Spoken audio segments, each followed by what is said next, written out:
This spaceflight company hopes to finally make it to orbit on the fourth flight of the vehicle, but instead they generate one of the weirdest moments to ever happen in modern spaceflight.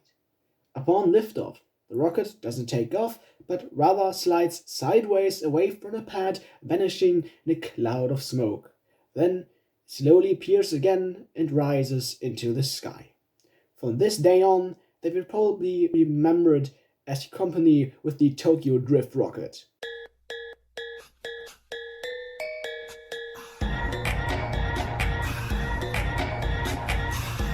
Of course, I'm talking about Astra, the little space startup from sunny California. Hey guys, what's up and welcome back to The Rocket Shop. My name is Philip and today we are doing something different. On my channel, I mainly spoke about some space news and lots of rocket science in the past. But today we are taking a deeper look at some of the people behind all those technologies. Starting out with for once not being SpaceX, but no worries, that video is already in the making. But today we are talking about Astra, the masters of sliding rockets. That meme will stay for a while, sorry. Not sorry. So, who are Astra Space and what are they up to?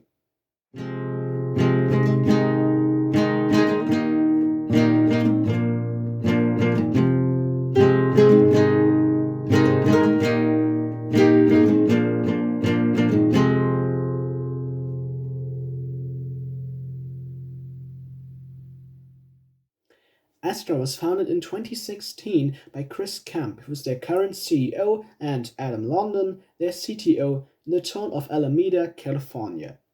Only 5 years into existence, Astra Space Inc. is a pretty new aerospace startup.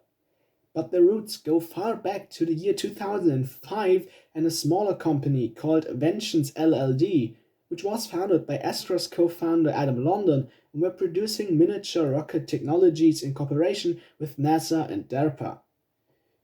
This company eventually was reincorporated into London and Kemp's new startup Astra Space Inc. At the beginning of Astra as a company, they kept their development relatively secret, leading to them being nicknamed the Stealth Space Company in public media. In the hangars of a retired naval airbase, they began to develop the first vehicle, the so-called Rocket 1.0.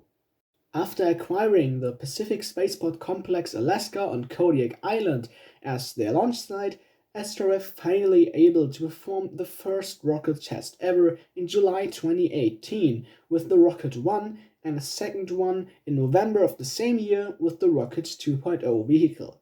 However, there is some discrepancy involving the outcome of the first two suborbital test flights. The FAA lists both of them as failures, despite Astra claiming the first one in July being successful and the second one to be somewhat successful as well, although they admitted the second one to be a bit shorter than expected.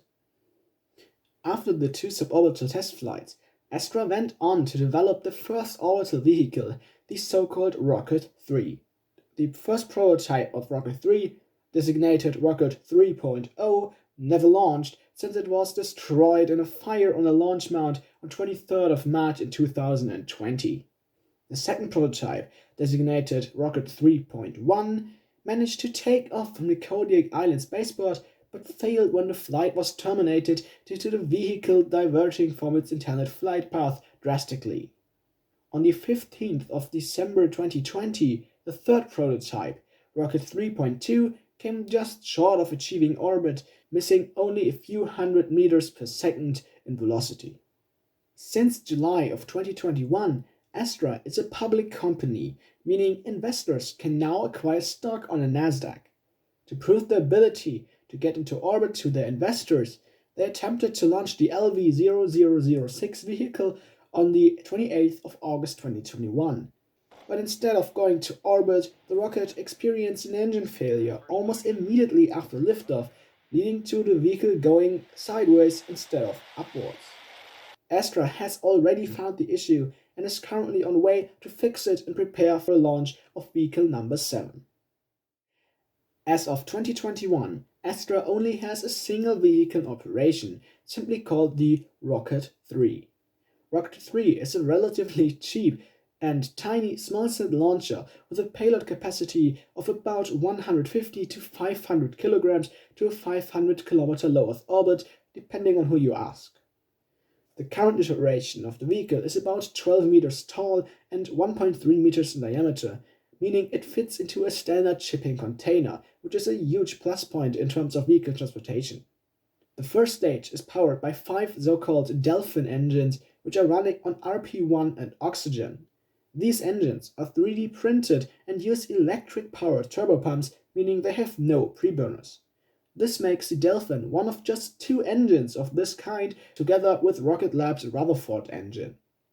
Rocket 3 is a very stripped-down and simple rocket, specially designed for cheap small-set launch services. But Astra is apparently working on 2 more vehicles, both derived from the Rocket 3. The first derivative is called the Rocket 4 and is basically an upgraded Rocket 3. Its first stage is designed for higher performance, bringing payload capacity up by multiple hundred kilograms.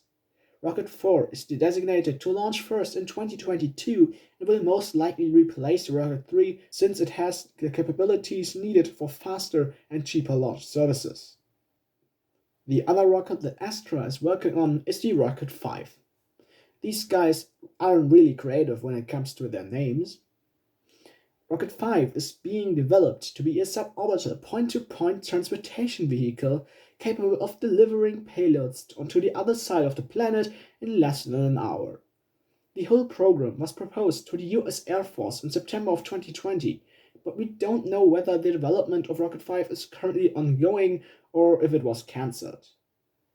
If Rocket 5 comes into existence one day, it would feature the first and upper stages of a Rocket 3 along with a modified stage between the first and upper stages to optimize it for point-to-point transportation.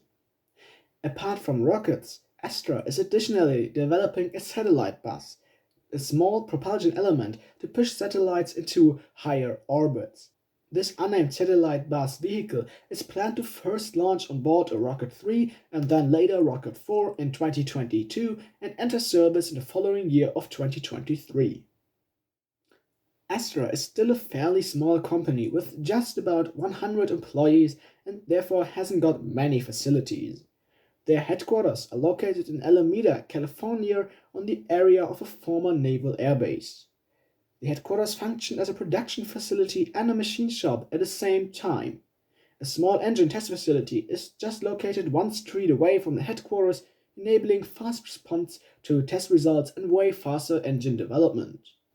Their only other known facility is the Launchpad 1 at Pacific Spaceport Complex, Alaska, short PSCA, where they are conducted every single launch until today. In terms of goals of the company, Astra keeps it relatively simple. No mass colonialization or moon bases in a few years here. No, that's up to the other guys. Astra's goal is providing cheap and fast-responding launch services to improve the life on Earth from space, which is apparently a trademark now? Okay. But Astra's more remarkable trait in philosophical ways is the pure spirit of going to orbit with a vehicle made in some kind of upgraded backyard. Astra's manufacturing methods and the rocket designs are so simple that it is astonishing that it even flies, even if it's sideways. They are trying to produce the rockets at scale, meaning the production has to be accomplished pretty easily with only small amounts of working time spent on one and the same vehicle. Or as Astra's the director of engineering, Mike Judson, puts it, fundamentally Astra's philosophy, that simple scales. We are designing the simplest rocket we possibly can, and that scales both in the dimensions of being able to produce many of these and in being able to iterate them quickly. Stripping down designs as much as possible for faster production and iteration is basically the same approach that Starship goes, but on a much smaller scale and vehicle. As we know, this type of approach could play out huge in the future. Despite already having launched a few rockets and being a public traded company, Astra still hasn't made it to orbit yet. But they're not too far from doing the next attempt already, and hopefully they will succeed this time. Rocket 3 even got some contracted launches already, despite not having shown its capabilities yet. Somewhere in summer 2022, Astra will conduct 3 launches for the Tropics constellation, 6 satellites used for climate observation by NASA. Astra is still at the very beginning of the journey, and as it was for many startups, the first years haven't been easy.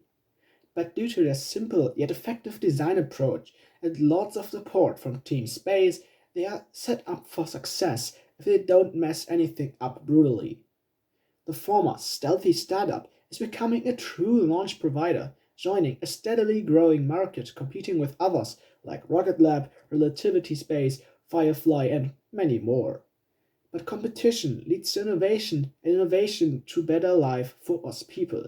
So Astra's existence is something good, for sure. And that's already it for the first video of the Spaceflight Stories format. I hope you enjoyed it, and if you did so, please smash the like button and consider to subscribe to the Rocket Tab. Leave a comment if you have any ideas for improvement, and until the next video, I'm out. Cheers!